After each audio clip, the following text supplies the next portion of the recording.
Have you ever been in a conversation where somebody asks you a question and suddenly your brain just freezes? You know you have thoughts, you know you have personality, but under pressure, your mind feels like it's just permanently buffering.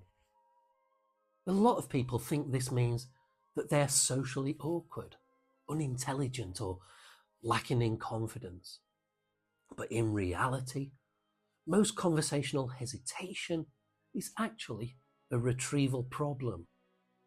Your brain struggles to access thoughts quickly under social pressure. And the good news is, that's a trainable skill. In this video, I'm going to break down why your brain goes blank in conversations, why some people seem naturally quick-witted, and how to train faster conversational thinking using psychological and cognitive techniques.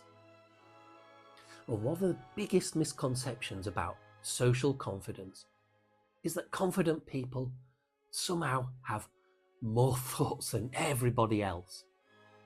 That's hugely not true. Most people already have opinions, humour, stories, observations, and personality.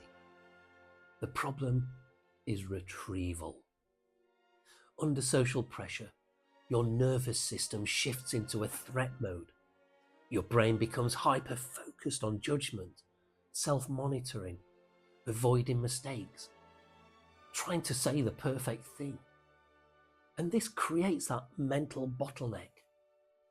Instead of allowing natural conversational flow, your brain starts over-filtering every response before you speak. You begin thinking, is this smart enough? Will this sound awkward? What's the best possible thing to say? And while you're doing that, the conversation is moving on. That's why so many people experience delayed responses, awkward pauses, mind blanks, or just feeling slower socially than you actually are. Your brain doesn't store conversation like files on a computer. It stores information through association networks. Ideas connected to stories, emotions, memories, experiences, opinions, and patterns. Quick conversational thinkers usually have stronger and more organized retrieval pathways. When someone says something, their brain rapidly accesses related material. This is why certain people seem naturally witty or socially fluid. But most of the time, they've simply strengthened those conversational pathways through repetition. The more often your brain retrieves something, the faster that retrieval becomes. Neural pathways work like paths through a forest. The more often you tread them, the more defined and efficient they become. Which means conversation speed is trainable. And one of the biggest things slowing people down socially is perfectionism. A lot of people think, if I can just find the perfect response, I'll sound interesting or confident. But searching for the perfect response actually destroys the conversational flow.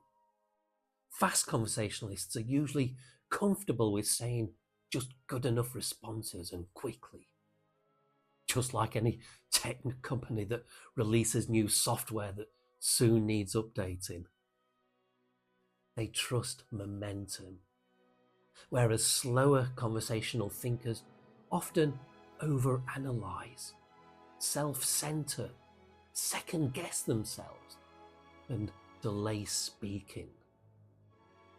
Ironically, this often makes them appear less confident than they actually are. Conversation is usually more about flow than perfection. So how do you actually improve conversational speed? Now, one of the best methods is retrieval training. You want to teach your brain that it's safe to access and express thoughts quickly. One exercise that I recommend and that I've developed is conversation sprint, rapid question response training. Set a timer for 2 minutes, have someone ask you random questions rapidly, and your goal is to answer instantly without trying to sound impressive or give a perfect response. At first, your responses might feel messy, and that's okay, that's normal. You're training retrieval speed here, not performance. Another important technique is conversational priming. Before any social situation, activate those conversational pathways. Think about recent experiences, stories, opinions, interesting topics, things you've learnt recently. This mentally warms up your brain before interaction. But most people will walk into a conversation mentally cold and then wonder why they think slowly. Your identity also affects conversational speed massively. If you constantly tell yourself, I'm awkward, I'm bad socially, I never know what to say, your brain starts behaving consistently with that identity that you're giving it. Your brain becomes more cautious, more filtered and slower. But when you begin building the identity of someone who thinks quickly, communicates naturally, and trusts their thoughts, your behavior gradually starts aligning with that identity. Confidence and conversational speed reinforce each other. The faster and more naturally you respond, the more socially capable you begin to feel.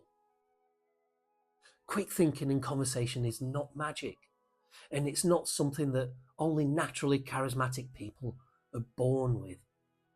In most cases, it's just trained retrieval, reduced hesitation, stronger conversational pathways, and learning to think clearly under pressure.